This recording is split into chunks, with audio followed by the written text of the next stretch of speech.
nalingi nasalanga nakokaka te o mabe nakoboya yango nakosala na bomoi nanga yawe limbisanga limbisa yawe limbisanga nasengi koluna yo na bomoi nanga anyoko maki mingi na la vie kozanga kotosa liloba na yo Ikoloba, transformé par la vérité. Transformé par la vérité. Nakoloba, soyez transformés par la vérité. Mais notre thème, c'est transformé par la vérité. Amen. Avant que tu avances dans le thème Nabiso, tu continues à couper sa définition. Il y a thème transformé. Soit transformé, il changer d'une forme à une autre. Modifier, amélioration, conversion, devenir. Alléluia. Transformer. Il écoute un verbe transformer. Transformation, pour changer, la conversion. Pour une étape songolo, comme une étape moussous. N'a pas coupé cet exemple. Il y a ma matière première. Tant on va bazu olo penza o bazwa kaya solo nzamba kela ezaka olo otula takate ezalaka na liboso salité lokola mabele sangani bazwa kaya ngo bake ko transformer yango et comme sikoyo ba olo pire. Amen. C'est-à-dire balongoli même cuivre bazwa kango na sambe lokola ba poto lokola biloko ya salité. Mais bake ko transformer yango et comme mabende. Amen. Et ça veut dire tout ça vous a transformé, c'est-à-dire qu'on changer, qu'on a étape songolo, qu'on a étape moussous. Amen. Parce qu'on a transformé par la vérité.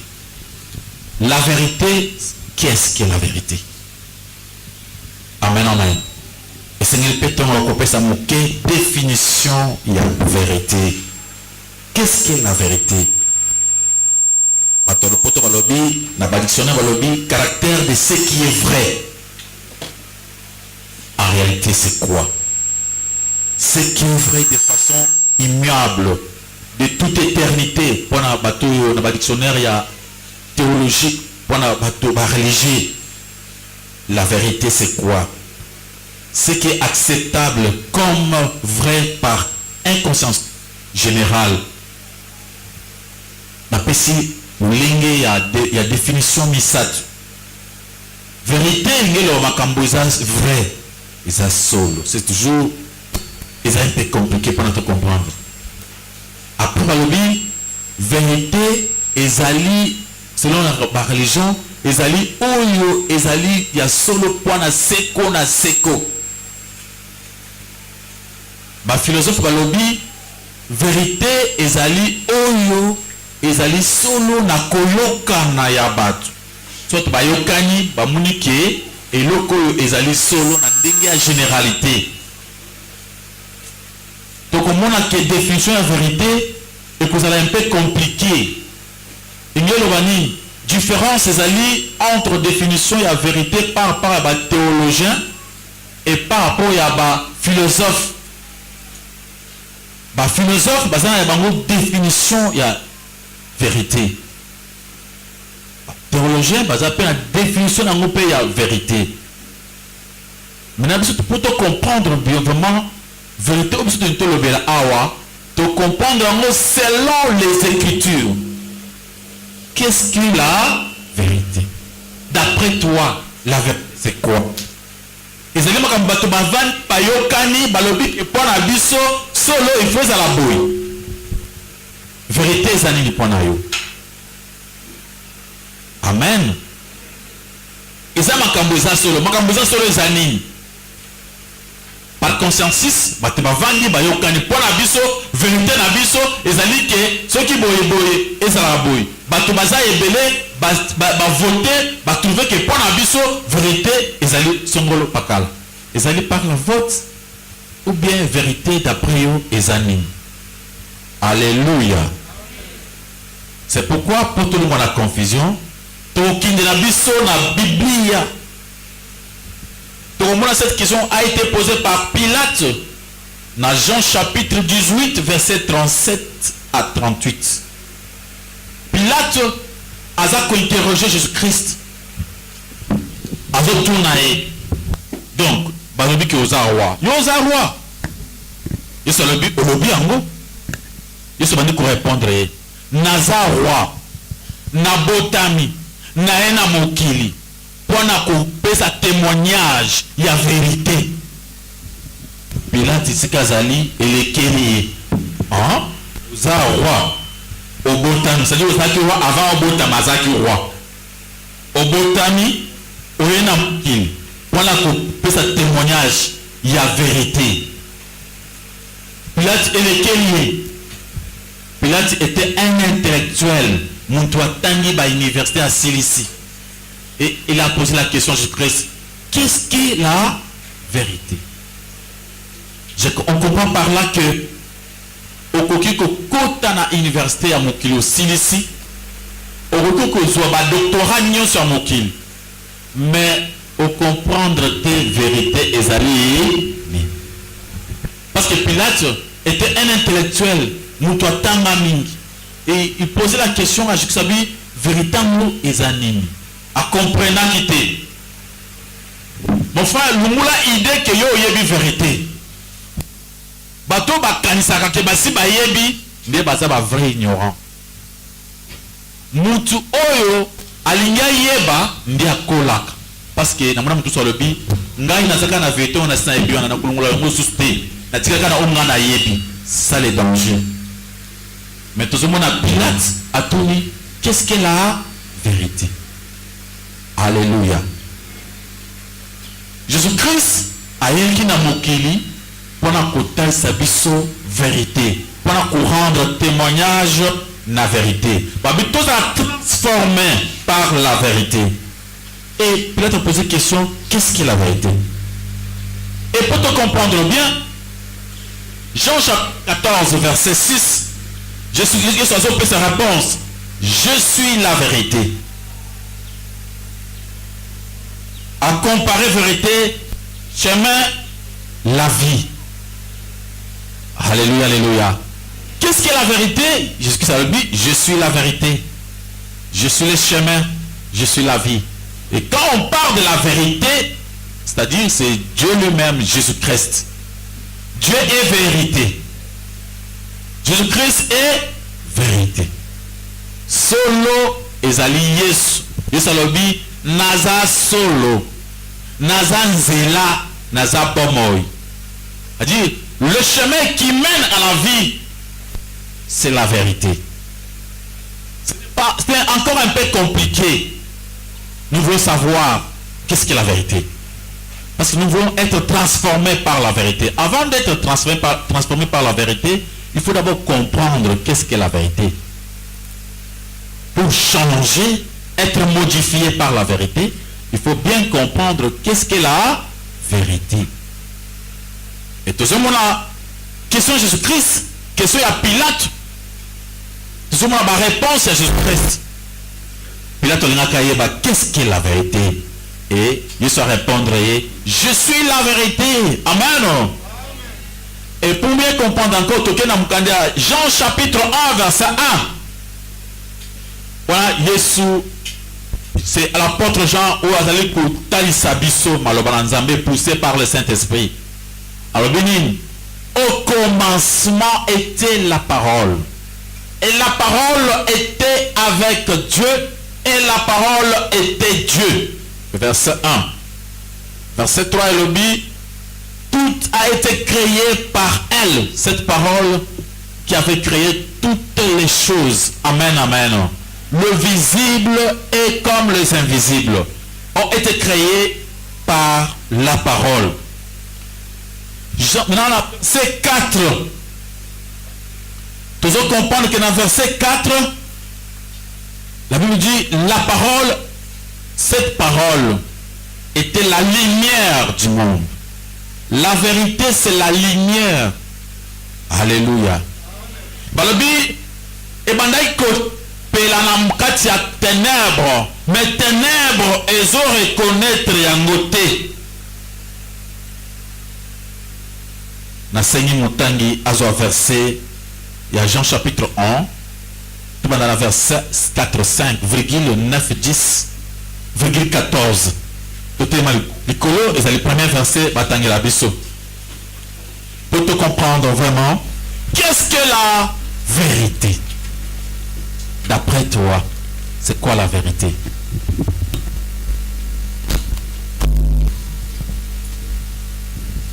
Verset 4,5, verset 4, 5,9, 10. Nous lisons dans le livre de Jean, chapitre 1, le verset 4. Nous commençons par le verset 4.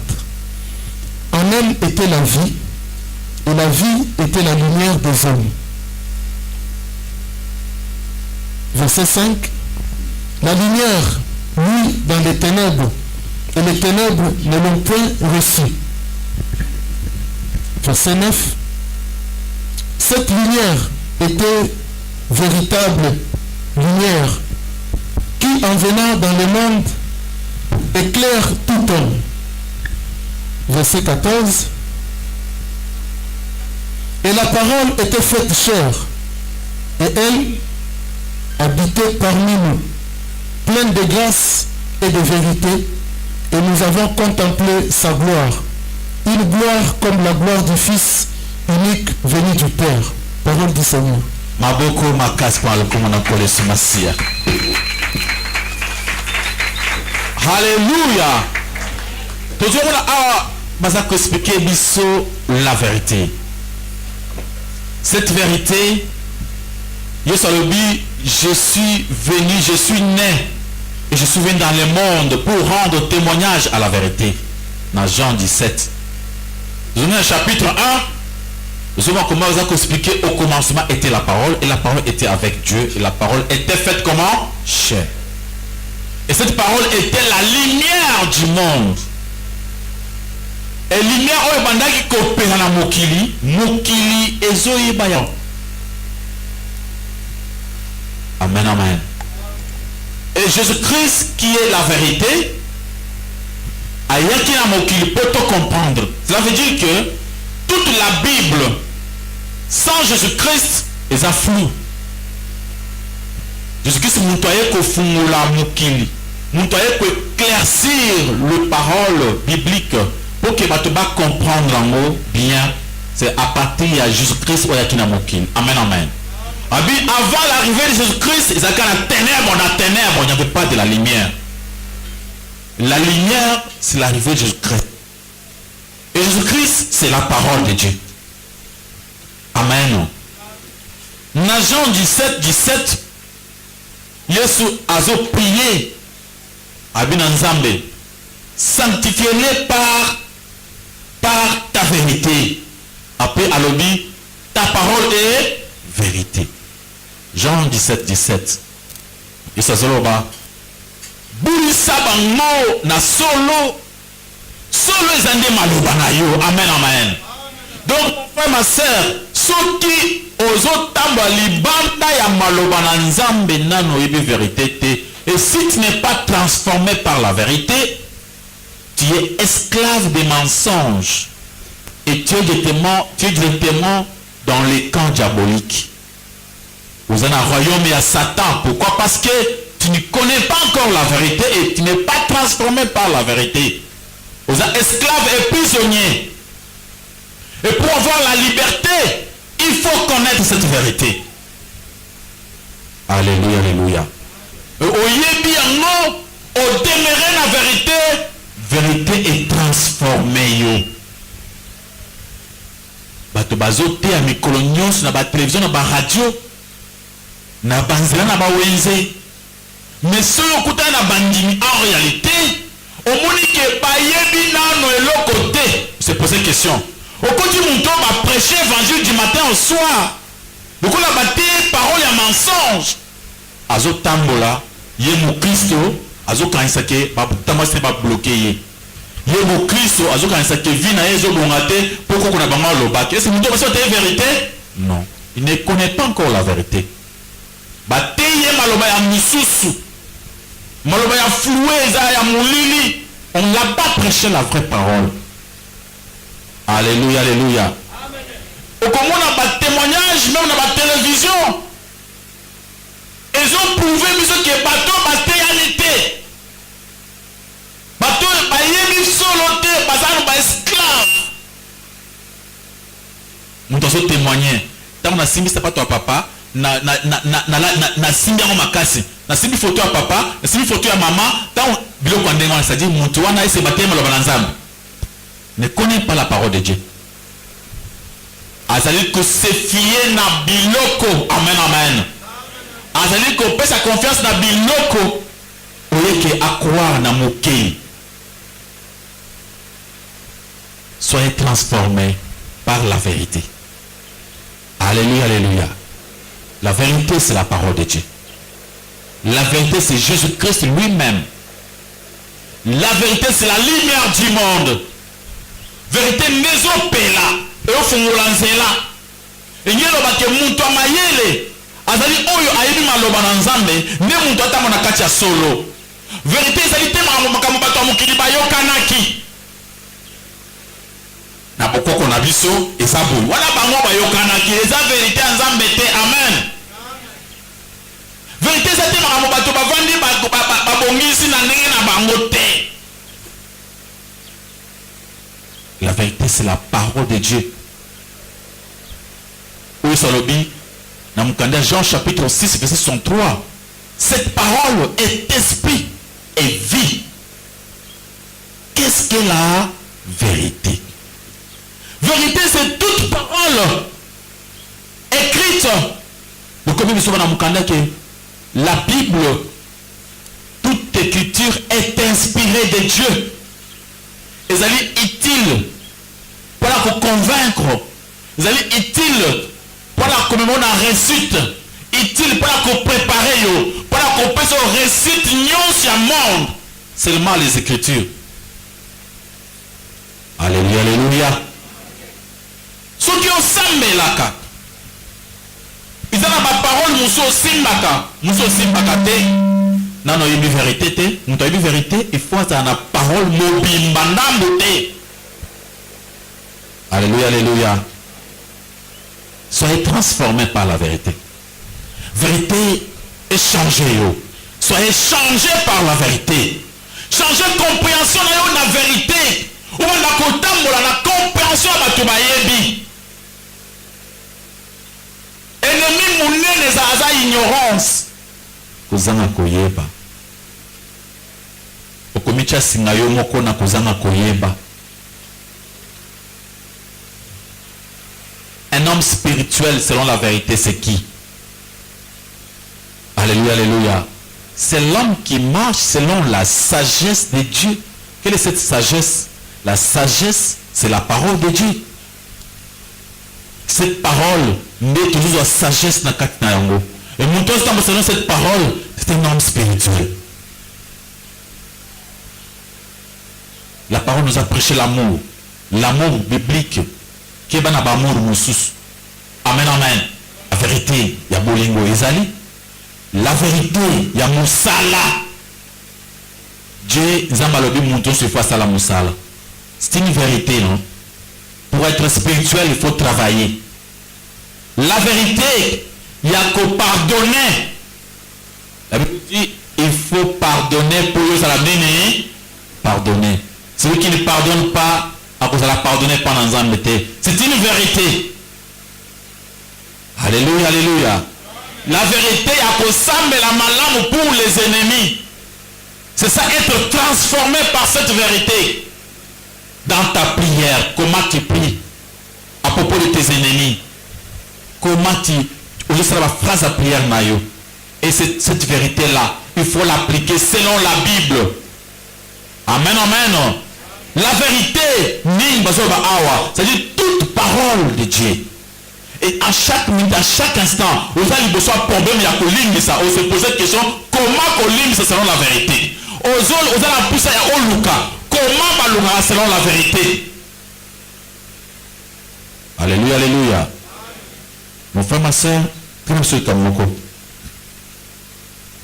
soki okina aéroport na biso awa ozokende mboka mosusu osali confusion osali erreur okoti na avion ozokende mboka mosusu quel que soit fois yo okozala nango atterrissage oza na mboka ozokende te vrai ou faux napesa exemple bien biso bacomprendre yango bien te olingi okende na mbandaka okoki kokota na masuwa bien te otali masuwa bien te bato bazokota ebele na masuwa yo okoti masuwa eke Kasai sikoyo osambelaka makasi oza moto akondima ya monene masuwa edekole yo ozosambela ngaa kala mingi te tokomi na mbandaka kala mingi te tokoma na mbandaka masuwa bato masuwa bato bakachiluka me problème eza te ngai nasana kondima nakomaka nai na mbandaka ntango masuwa ekokoma ya suka okoma wapi Kasai. C'est comme ça avec les choses de Dieu. Ceux qui comprennent la mot bien au salaire rêve, au coach foi inutile. Ce qui compte, ce n'est pas la foi, c'est l'objet. Foi n'a pas branché na nini.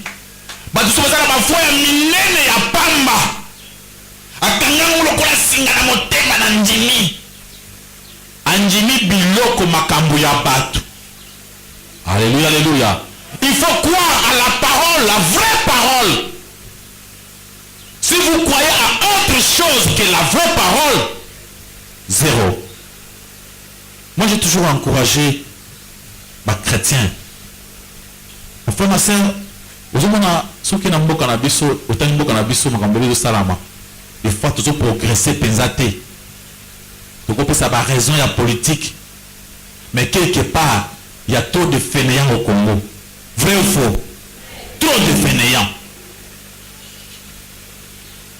Bazolo ba mais toujours croire dans Nzambe, Nzambe ngozo salate, Nzambe on dirait parce que mboka. Non, Nzambe bazolo ba ke pendant que pambola biso ezo dépendre na ba circonstances en mboka te. Vrai ou faux? C'est la parole de Dieu, non? Na moni ba gizi mususu bien aimé côté mususu na lega na kota côté comme ya communauté. Au komona ba bandi prière na 6h. Puis 19h. Il base là-bas homme spirituel. Lobi lisusu babeti ngongo. Siko passer la bande, oya bonza tende ni akozamo wapi? Ye assemble kala bande azoka na kazo sambela. Yo kasiko fona bango. Nzambe komisanga mutu munene. Amen. Nzambe ngai fona koma mutu mokila te. Amen. Nzambe fona koma mukusa kwa mboka oyo okoma te. Okoma te s'il te plaît. Ozo okoti na boîte mabe, okoti na bateau mususu nzela mususu. Alléluia, alléluia. La Bible dit nakopambola yo na musala yo zo sala. Toi tu fais quoi? Tu fais quoi? Et tu peux pour être béni. Alléluia, alléluia. Qu'est-ce que la vérité? C'est toute la parole de Dieu. Il faut les mettre comment? En pratique. Il faut que est-ce que ça limbisa bato? Mais on s'en querelle. Nzambe limbisa ngai, nzambe bakolimbisa yo te. C'est clair. Ce qu'on limina limbisa yo, limbisa ye. C'est la parole, non? Ils ont un Jean chapitre 6. Verset 14. Et puis dans le verset 13, 14. 13, 14, 15. Soko limbisi bato te. Zamba rosanin. Ayi limbisa yo te. Bino kusema bulimbisa zako. Zate na umena. Nasi na zamba limbisa te. Okoki kusema nilobaka moko. Pona olingi nzamba limbisa yo. C'est simple. Tu pardonnes d'abord aux autres. Yo limbisa ba mosusu. C'est simple. Pardonne-moi. Ok. C'est fait. Mais yo ko sa ndeni. Oboyi ko limbisa bato. Au continue la prière. Nzambe limbisa ngai. Oko sambe même un mois. Nzambe alobi ke pour limbisa yo sa nini? O sali musala makasi ya pamba. Alléluia. Maboko makasi pa lokomo na koleso na sia. Bato bate biso maloba nzambe au côté uta baza ba grand bosseur. Bazo travailler makasi. Alléluia, alléluia. Nos bien-aimés, ne croyez pas que la bénédiction de l'Éternel est route à le la manne qui est assez. Man même c'est un quoi à musika na biso. Cherchez à connaître la vérité. Toute la parole de Dieu. Qu'est-ce qu'est la vérité? Ok, des classes. Ma parent va foutre à minerval. Autant d'athée. Vous en avez poussé à récite. Est-ce que c'est vrai?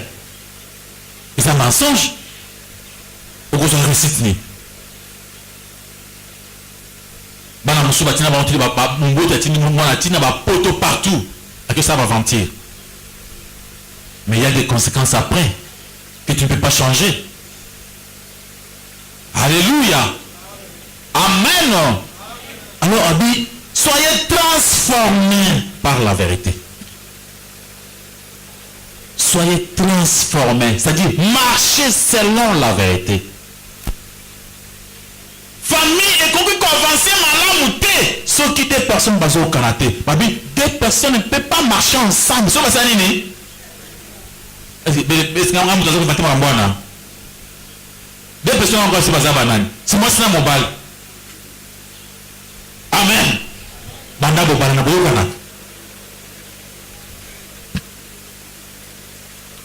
Batu babalana ba yoka na kate. Basolo la kate. Ba beta na masolote. C'est avant na quoi nzambe bomisa libana na ngai. Nzamba ko bomisa ngona ndenge nini. Bosolo la kate. Bozongo ya kosolola te. Eloko mama azali papa yebaka yango te. Eloko papa azali mama yebaka yango te. Osala ba faire na yo na kwen na yo. Papa na kwen na ye. Vous vous cachez des vérités. Vous ne vous connaissez même pas. Vous en embêtez mon boy banante. Vous êtes en vérité te. Alors après vous semblez dans nzambe singa libala obi kende musika. Papa, salaire aux oies, maman est bien notée. Au PC, au net, tu vas en mikende au yebisaye. Mais le reste, ils ont caché. Ce n'est pas vrai. Ce n'est pas la vérité. Amen, amen. Donc, nous trouvons aux anaïs à éviter combien au gagnaka pour l'année, pose occasion de dépenser mon négo, toi tout nayote. Ce bâtiment, moi, si peut-être n'est pas dans un mais ça pas contrôler. Yo, vous contrôle, hein? Vous contrôle. Vous voulez commencer à cacher tout. Au bombi. Après, aux gens président Massani n'a pas pour la faire qu'il faut sauter. Parce qu'il n'y a pas quoi? La vérité. Maman se dit, les gens sont pas là, oui, nous allons nous soigner un bon à Timbo Nanda. Au décrément d'Ambo. Amen. Au décrément d'Ambo. Après, vous savez ça, mais souvent, on parle on peut savoir confiance. Confiance, c'est que vous t'as. Toi, tu ne veux pas qu'il m'appelle sur confiance. Quand on a constaté, il y a toujours des grainages dans la peau. Tiens, pas des grainages. Quelque part, tu dois perdre la confiance. Il n'y aura pas, beaucoup vivre à la montée, il n'y aura pas une réussite. C'est comme ça, le pour tu vas réussir, pour confesser. Confesser n'est pas seulement que ne confessez pas pasteur T. Entre vous deux, d'abord vous deux, entre vous, confessez les uns aux autres. Ah mais entre vous deux, non? Moninga, na monique na posi makasi na ndako. Naza na poussa ce qu'on entend bon selon la vérité. Ndenge baté biso bi dans ça transformer. Il faut moi ça m'a changé.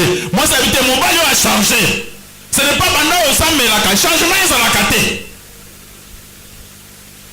Cause la y a changé de yo ne changer nan. Amen amen. Cette confession et qu'il faut faire développer bino. Nasala ki muntu mabe na confiance au PC kingai. Je ne te disais pas la vérité. Vérité ça qui cachée. Si on a vu ça la vérité mais to sumata ma pang mais bon motel ma na ko bomba. C'est pourquoi je faisais moi le ko nasna re manasna meka. So ça na mbongo nanga. Ata mili nanga. Madame ayebia. Nazana difficulté pour dépenser mon papa parce qu'il faut que je na saline. Mais oh il y a évité. Mais je peux faire ce que je veux. Et ça n'a contrôle de mon côté. Mais au fur et à mesure que nazoyiba que naza contrôlé et que pesa ngai souci à progresser. Donc de musika. Soyez transformés par la vérité. Vérité changée yo. Vérité boulissa yo. Nous allons sanctifiez-les par ta parole. Ta parole est comment? Vérité. Vérité, c'est Jésus-Christ. C'est marcher selon la volonté de Dieu. Ata batu million baza na consensus na bango bazo na bamuna ndenge na bango yo faut tikala na lolenge ya bonzambe. Qu'est-ce qui nous empêche de progresser dans la vérité? C'est quoi au juste? Obi makambo ezali kosala ke tokola na vérité te. Mingi ezali ba connaissance na biso ya kala. Ba matin moko toyokaki avant ya mabe. Ba condition mosusu ya ndenge tokolaki na ba famille na biso na ba bikolo na biso. Ba philosophie nyonso tomona tozozwa banda bomwana. Ezotelemela solo. Alléluia, alléluia. Ba réaction tozomona na kati ya mokili bato bazo vivre. Mais bazo na kati ya mensonge. To adopter ba mensonge wana to komisa ngo réalité pour la bitumisa ngo solo pour la biso. Mon frère, ma sœur, nous mona nous conscience oyo yebi. Tika Bible etangisa yo. Alléluia, alléluia. Vous avez la conscience de yebi. Tiens, on a mon pembé. Je vais aujourd'hui, je vais marcher selon la parole de Dieu. Ils ont le là, Job, Azoloba. Il fait dans Job 23. Job, Azoloba qui Azotika Makamusi. Job 23, verset 12. Alléluia. Job Alobi, j'ai fait prier ma volonté pour obéir à ses paroles. Et c'est ngeli oplier na volonté na yo. Olingi ozo kanisa ke okosala pour progresser wana. Prier na yango na volonté nzambe. Tikana na boyebi na yo. Tamona na boyebi ya nzambe. Meka vérité, meka parole de Dieu dans ta vie. Des fois ozo sambela, mais en réalité ozo ba ke ozo tambola te selon la vérité. Tika oboyebi na yo le courage. Quel que soit un échec, abandonne que prier volonté naïe pour obéir la parole de Dieu. Amen, amen. Vous savez, ma cambobélé, batangi, ça y pas pasteur rebelle. Au croisant na bango, bazo prêcher pour na faire na bango, ba commission comme ensemble le cola affaire, business. Et ça l'obtient na muntu, il faut battre le moko. Na moni koko na yo na mboka musika a combattre yo yoka mate ya terre batu yango wana. Ce n'est pas ça la vérité. La vérité en est que ceux qui ont bongoli motema koko komona yo na kindoki na été. Alléluia. Okona muntazo bisika mama moko ka pour te créer des problèmes avec des membres de ta famille. Alléluia. Soki solem ke nazo mon entourage na yo na moni bato moko mitema mabe baza pembeni entourage na yo mabe makasi soki nzamba aza na ngai entourage na sanga eloko. Amen. Soki nzamba aza na ngai entourage wana akosimbanga. Donc makambo yo yebisaka bato esala bato mutoko mana ekenge na ndenge ya mabe. C'est pourquoi mon frère ma soeur tala ba connaissance oyo akimila comparant par rapport à la vraie parole de Dieu, par rapport à la vérité de l'amour. Il y a pardon, il y a travail, comparé à nous. Nous moula oyo yeba, gardez la parole de Dieu et tu verras comment tu vas progresser. Soyez transformés, soyez changés, soyez modifiés par la parole de Dieu. Convertissez-vous par la parole de Dieu. Olungena katia mabe. Oyebisiko solo. Otasamina solo. Maboko makasi pan le komona kole somasia. De Timothée chapitre 3 verset 16-17. écriture est inspirée de Dieu et utile pour enseigner, réfuter, corriger, redresser et apprendre à mener une vie conforme à la volonté de Dieu. Maloba na nzambe koko changer vie na mobimba. Amen. Soki otamboli silo maloba na nzambe okoki ko changer vie na mobimba okomi mutu ya malonga okoki ko changer yo vraiment epesi yo mutu comme so mutu atina. Seulement les Écritures, la vérité, la parole de Dieu, ils sont capables de tout. On n'a pas besoin d'une personne ou d'une autre personne pour la cause de délivrance. Alléluia. Tout ça,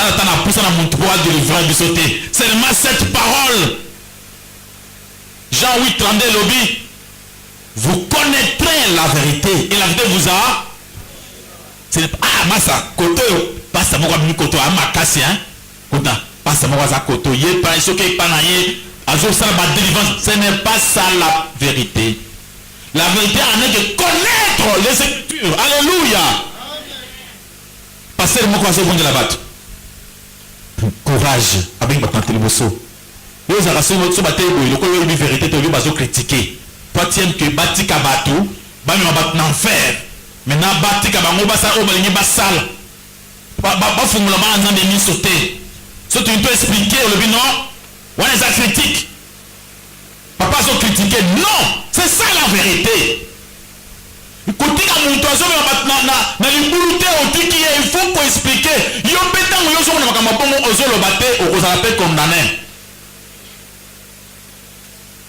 Alléluia, alléluia. Il faut défendre la vérité. Il faut expliquer aux gens, au baso bunga. Koto yo bazo délivrer bateau. Koto yo basa la boy. Mais il faut expliquer maintenant d'abord ba constat de délivrance en dengeni. O passer en puissant à côté prière, il y a côté na carême, il y a bambou picolé belé, il y a côté en abimi, à la puissance ça pas pour délivrer. Tuni mituna. Ce que yeta mo côté na carême à makasi on ce que ndengi temps ya abimi, ndé à côté. Ce que bateau ba komona été na vie na bango ba ko délivrer té. Alléluia, alléluia. Nous t'avons comme on dit pour la kisasa délivrance là pas nangai. Mais est-ce que c'est vrai? Il y a comme une Bible. Zamba zu makasi à délivrer bateau parce que na muntu moko yoso makasi à délivrer bateau. Ce n'est pas ça. C'est pourquoi bateau na kati ya ignorance. Bazo continue kotika na kati ya ignorance. Un homme de Dieu azobenga muntu. Frère Kingan telema frère telemi. Frère wasala milangwa. C'est une vérité vraiment. Est-ce que pasteur la commune de la Montupatika Milangwa? Amen. Yo Milangwa yo moko mutomelaka. Oyo bakabuna munoko na moko. Est-ce que na remonte au pana comment? Tant yo moko milaka osepla yo moko mutoke na remel. Amen, amen. Ils ont la volonté moko yo la otigné ça na kotikas. Nous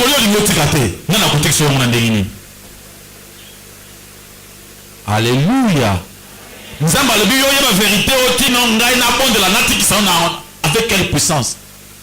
Ce qui puissance à bon nous là, nous avons et salami. Nous avons bon hôtel. Nous avons bâti sur liberté, nous avons volonté. Alléluia, alléluia. On met la masana. Masana, oh, ils ont beaucoup il y a bien famille. C'est une vérité ça. Au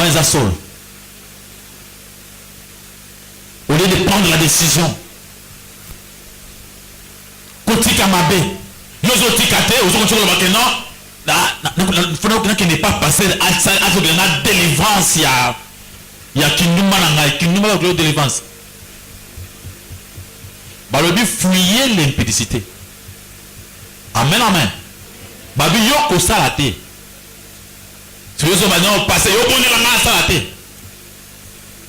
Il faut comprendre la Bible, mon frère.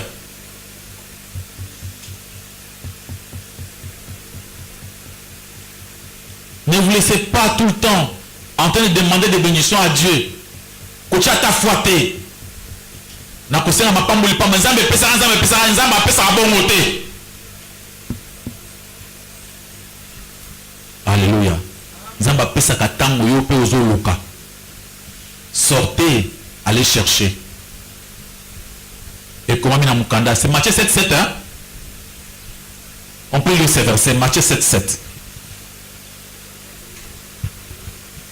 Mon frère, ma soeur, marchez selon la vérité. Soyez transformés, soyez changés. Bongoma. Soyez transformés et modifiez le comportement. Nous l'avons pas idée d'aller changer. Des fois, tu as prié, parce qu'ils allaient selon la vérité. Vous demandez, mais vous ne recevez pas parce que vous demandez mal. Pourtant que ce que vous saignez bien, Zamba sale. Vas-y, verset 1. Ok. Attends, ce Matthieu 7:7.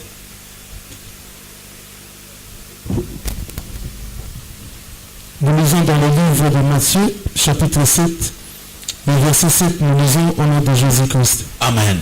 Demandez et l'on vous donnera. Oui. Cherchez et vous trouverez. Frappez et l'on vous ouvrira. Parole du Seigneur. Maboko makasi pa lukumu na kolesi masia. Demandez zapa. Amen. Senga ekopesa melayo. Kende koluka. Okozwa. Beta ba porte kosala nini? Efungwama. Bakopesa na oyo azosenga. Oyo azoluka akozwa. Alléluia, alléluia. Ah, mboka eza pasi tokonyoka makabo ti wapi mama teka ta matembele. Komona pasteur, zwata makala skende telema ke pa chango tanda bana koteka. Tu verras comment Dieu va te bénir là-bas. Ce que n'a pas c'est pas sur nani senga passe. Parce va chercher, va chercher. Zamba le chercher non? Luka. Tu vois, tu sais pas ça, babito luka ok na kati église, na kati église. Nzambe na lukio. Oui. Dieu est spirituel. Amen, amen. Abi Dieu mona bwe nazawana. Ninazwa kinde koluka. Salam sala ozwa. Alléluia, alléluia. Cherchez. Autant la classe hein, va frapper des portes. Amen, amen. Beta ma porte belé pourquoi vous s'animez? Mon frère kofunga ma va chercher. Qui ne met pas la porte. Marchez avec Dieu. Le Seigneur dans 5 ans na beta ma porte. Porte mo kofunga na pas molama. Attends, beta mo 10 2 mois 5 mois même une année 2 ans. Nous la moko bo na sa nini? Efungwami. Eh, bayambi ope. Alléluia, alléluia. Mais yo ki aso beti pot mamo kakaka ba fungula te bangulu lendo nga nzambe na ngaza nzambe na ngazali. Natika na nzambe na ngai ata usalo lendo promise ate. Nzambe aza bongo te. Il faut frapper porte. Au tourner, au bêta porte, au insister. Alléluia. Tu ne peux pas rester comme ça. Tu ne peux pas croiser les bras. Plus jamais croiser les bras. Au côté. Sans rien faire. La Bible dit, c'est moi le but, ou azo lokate azoate. Non, le but, maître mayo imoko. Oh, je vais m'enseigner. Ah, toi, tu ne travailles pas. Alors, ne mange pas. Tu ne sauras pas vivre. Marchez selon quoi? La vie. Soyez transformés. Il faut entendre moi à Moutou et marcher en accord, en harmonie avec la parole de Dieu. C'est que la parole tout comme à libanda. Tout ce que tu as minene zangatina. Konjima oyo ko fute loko mokote. Oyo ko cha o che tsuka suka o pengo o tiki na monanzam. Parce que o che konjima ya mabe. Muntu moka zo témoigner. Tango na yeka mbara moko. Na esengi papa na biso. Na sambi papa zo na zo na ndako. Na funga na sac. Na moni mbongo. Ne croyez pas. Faut pas croire. C'est un grand mensonge. Même il y a bon na kolia ngote. Oh, ça c'est que l'argent. Na ke ku funga na sac na moni mbongo na ndako bachana na sac. Wana kindo kite. Bana na mbongo bongo te zamba pesa ba mbongo ndengo ate. Yo ta Salomon tango nzamba pesa imbongo akena na ndako afungule poto akoti mbongo na ndako. Salomon a travaillé qui? Alléluia, alléluia. Soyez transformés. Changez.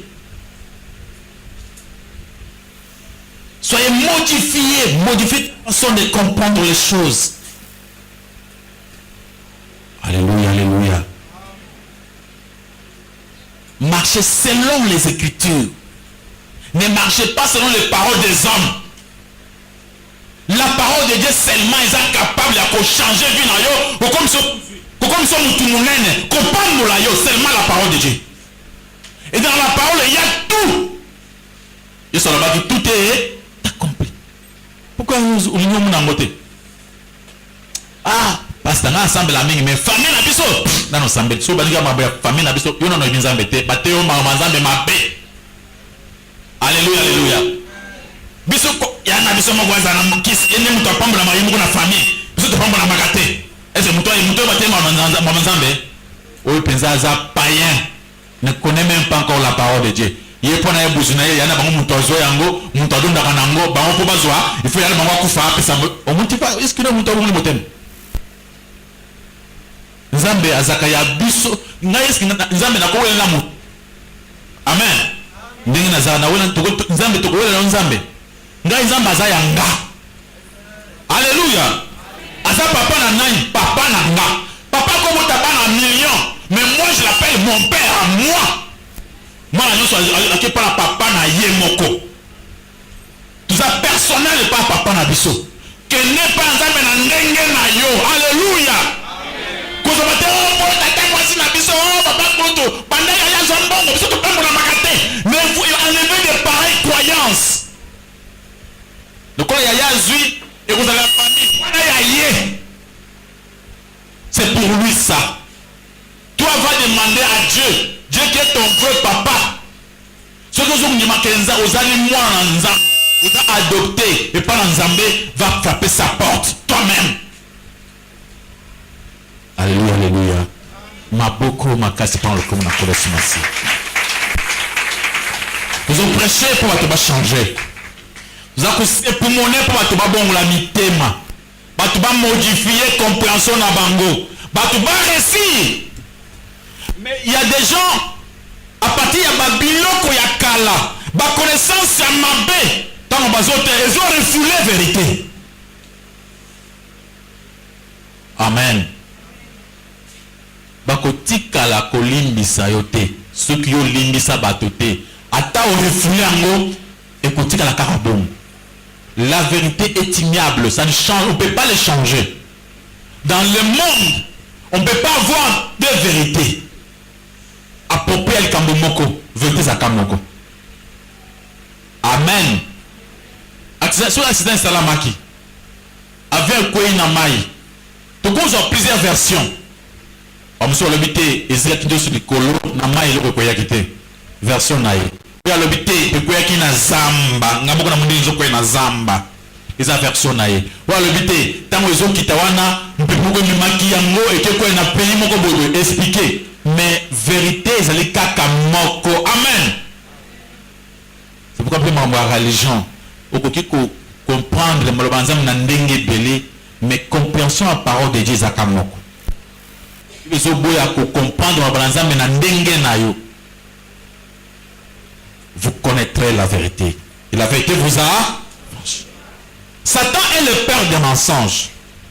Il passe tout son temps pour nous faire croire, pour nous faire avaler le mensonge. À la place, il y a vérité. Satan a ça la cagnon son pour que nous anti canzela solo. Si on a dit prier sans cesse, les témoins qui continuent en date, il prie sans cesse. On a prier sans cesse. Mais ce qu'on s'en met sans cesse, après tu n'as aucune zala, aucune fatigue. Fatigue on fait la maille, maille on fait régir des eaux. Après sans fatigue. On comprend? Ce qu'on a pour ça, on tient un ventilateur boy. Il y a que santé ça la pour ça que le corps de sang mais la malade, il faut tient un ventilateur. Mais boy ça la boy. il faut que sumbango, il faut que futa nini snell. Tu vois qu'il n'y a pas moyen de vivre sans travailler. Alléluia, alléluia. Quel que soit foi yoko zanango et simbate, vous connaîtrez la vérité. Et la vérité vous a franchi. Tala lungula ba première connaissance aux akinango. Lungula ba connaissance mususu oyo lata na ndenge ya kotanga ba makambo beto tanga tanga. Ba expérience ya vie. Zonga na Biblia. Mayele eleki ya Nzambe ezate. Alléluia, alléluia. Mais na mona mingi bato bazangi ba université balinga ba combattre parole de Dieu. Mais si on a dit combattre parole de Dieu, otali ye moko boye me moni kaza ayebi na ile côté mais akanisi ke ya yebi. C'est ça le mal. Bana biso zo fréquenter ba université baza vraiment combattu foi na bango ezo simbate parce que plupart ba professeur université ba zone boya penza que Dieu n'existe pas. So Nzambe wapi mutate Nzambe za ba romain Bible wana ba romain bato basala kiango mais soko tali eboy atangi ba université bele ayebi teke Bible uti na Israël pona ye ba romain nde ba na Bible. Alléluia, alléluia. Soyez transformés par la vérité. Laisse-toi être transformé. Soyez modifiés par la vérité. Demeure dans la parole de Dieu. Parole de Dieu échangée. Maboko makasi par le commun akole sur Massia. Bandako bondela. Le bon Nzambe, Seigneur, aide-moi à être transformé par ta vérité. Aide-moi à marcher dans ta vérité. Que je puisse modifier mon entendement. Ma façon de comprendre les choses soit modifiée par ta vérité. Prie mon frère, ma soeur. Le bon Nzambe akokisa yo, a aider yo, au comprendre, pour modifier, au comprendre, pour marcher selon la vérité. Priez au nom de Jésus-Christ Nazareth. Que Nzambe akokwede yo, a modifier compréhension na yo. Otika viu ozo